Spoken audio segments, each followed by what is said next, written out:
Assalamualaikum warahmatullahi wabarakatuh. Perkenalkan, nama saya Sulaiman Daes, Tambuk J1A118085, konsentrasi K3, jurusan Ilmu Kesehatan Masyarakat, Universitas Salih Aulia Kendari. Baik teman-teman, pada kesempatan kali ini saya akan membahas tentang konsep rapid test COVID-19, di mana poin-poinnya itu ada 5. Yang pertama adalah definisi COVID-19 dan manfaat rapid test. Yang kedua, kriteria orang yang akan di rapid test. Yang ketiga, alat dan bahan dalam rapid test. Keempat, prosedur kerja rapid test. Yang kelima adalah analisis hasil rapid test. Baik, kita langsung ke poin yang pertama, yaitu definisi COVID-19. Virus corona adalah virus yang menyerang sistem pernapasan. Penyakit karena infeksi virus ini disebut COVID-19. Virus corona bisa menyebabkan gangguan ringan pada sistem pernapasan, infeksi paru-paru yang berat, hingga kematian. Nah, kemudian manfaat rapid test COVID-19. Itu yang pertama, rapid test menjadi upaya pemerintah untuk mengetahui jumlah masyarakat yang kemungkinan terpapar virus corona jenis baru atau COVID-19. Kemudian sebagai screening awal infeksi virus corona pada orang yang berisiko tinggi.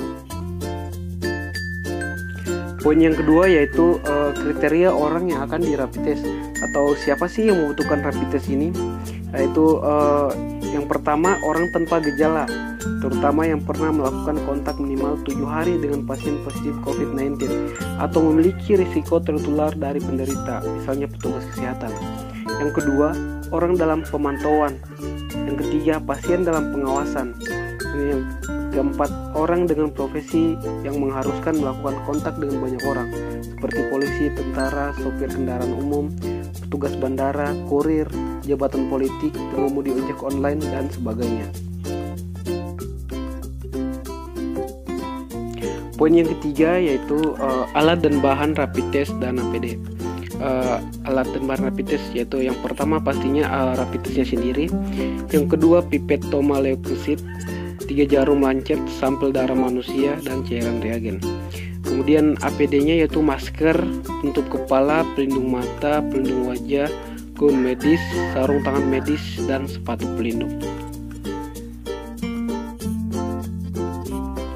Poin yang keempat yaitu prosedur kerja rapid test atau tahapan pemeriksaan COVID-19 dengan rapid test.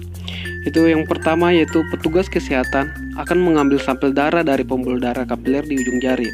Pengambilan sampel darah juga bisa dilakukan melalui pembuluh darah vena yang ada di lengan. Yang kedua, lalu sampel tersebut diteteskan ke alat rapid test.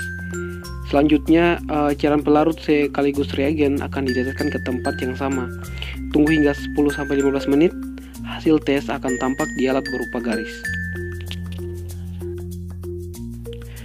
Lanjut poin yang kelima atau yang terakhir, yaitu cara analisa hasil pemeriksaan rapid test COVID-19. Pada alat tes cepat virus corona ini terdapat 3 garis indikator yang ditandai dengan C, IgM, dan IgG. Hasil tes bisa muncul dalam kisaran waktu 15 menit setelah sampel darah dilakukan. Jika setelah 15 menit tidak ada satu garis pun yang muncul dari ketiga indikator, maka tes dinyatakan gagal dan harus diulang. Sementara bila hasilnya terdapat garis pada indikator, misalnya C, berarti hasilnya negatif. Sementara itu, apabila garis muncul pada indikator imunoglobulin M atau IgM, menunjukkan bahwa seseorang berada dalam fase awal infeksi. Jika garis muncul pada 2 indikator yaitu IgM dan IgG, maka pasien sedang berada pada fase infeksi aktif. Jika yang muncul hanya garis pada indikator IgG, dapat diartikan bahwa pasien berada pada fase akhir infeksi hingga sembuh atau pernah memiliki riwayat terinfeksi COVID-19. Itulah ulasan singkat dari saya. Semoga dapat bermanfaat untuk teman-teman. Sekian, saya ucapkan terima kasih. Wassalamualaikum warahmatullahi wabarakatuh.